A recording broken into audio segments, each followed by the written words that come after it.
Tropical Typhoon, Chairman TV. Weather update. Helping homeless people.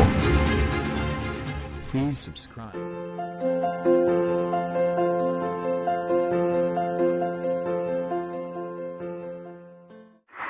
Magandang umaga po. Ito po ang latest update natin ng ngayong araw, February 20, 2025. Lumakas nga muli yung northeast monsoon o yung amihan na umaabot na nga po ito hanggang sa parte ng Metro Manila. At yung shear line naman ay magpapaulan po ito sa may eastern section ng Bicol Region, Visayas at northern portion ng Mindanao. At ayon naman po sa ating advanced weather forecast ng European Center, posibleng hanggang Marso aabot pa rin itong northeast monsoon. Dito po sa ating rain map animation, so expected nga natin mataas ang posibilidad ng may mga posibleng pagulan sa may eastern section ng Visayas, Bicol Region, dito po sa may parte ng Polillo Island, Quezon, at sa eastern section ng Luzon. Asahan din po natin, meron din mga tsansa ng pagulan dito nga po sa may parte ng Palawan. Pagdating naman po mamayang alas 3 ng hapon, mas mataas ang tsansa ng pagulan sa eastern section ng ating bansa at hanggang dito po yan sa Palawan, including Mindoro Provinces, Marinduque, at yung ilang bahagi pa ng southern Luzon. Pagdating naman po ng alas 8 ng gabi mamaya, expected naman po natin yung tuloy-tuloy na posibilidad na pagulan dahil nga sa shear line ang eastern section nga po ng ating bansa. Makulimlim na kaula pa naman sa malaking bahagi po ng ating bansa. At expected na nga po natin yung ating gale warning ay posibleng umabot po yan hanggang 3 to 6 meters high yung ating mga alon dito nga sa baybayin ng eastern section ng Visayas, Bicol Region at hanggang dito nga po sa eastern seaboard ng Mindanao. Dumako na nga po tayo sa ating advanced weather forecast.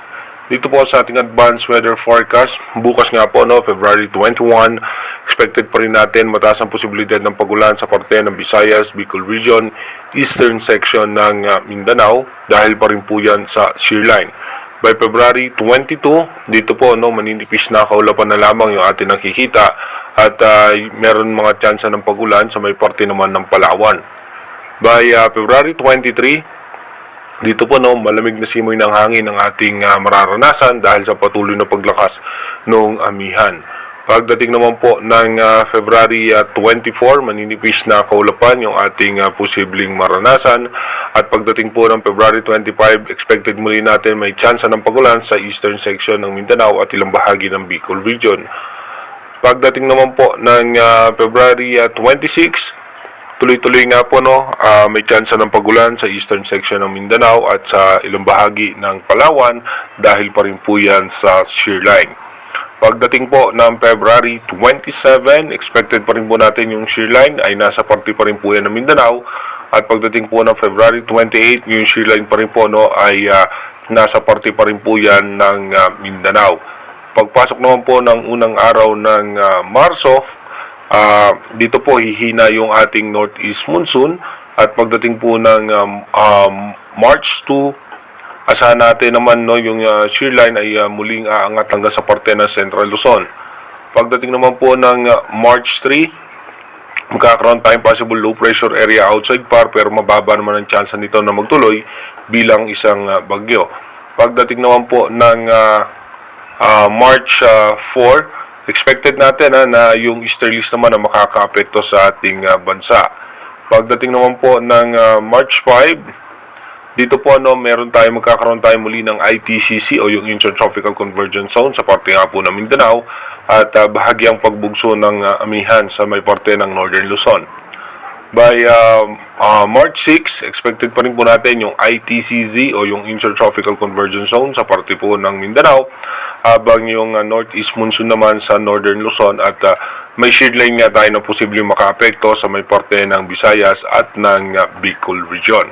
Sa ngayon nga po, wala naman tayo minomonitor na posibleng bagyo na direktang makakaapekto sa ating bansa. Inuulit ko po, Yung ating advanced weather forecast is possible scenario pa lamang po yan. Malaki pa rin po ang tsansa na magbago po lahat yan.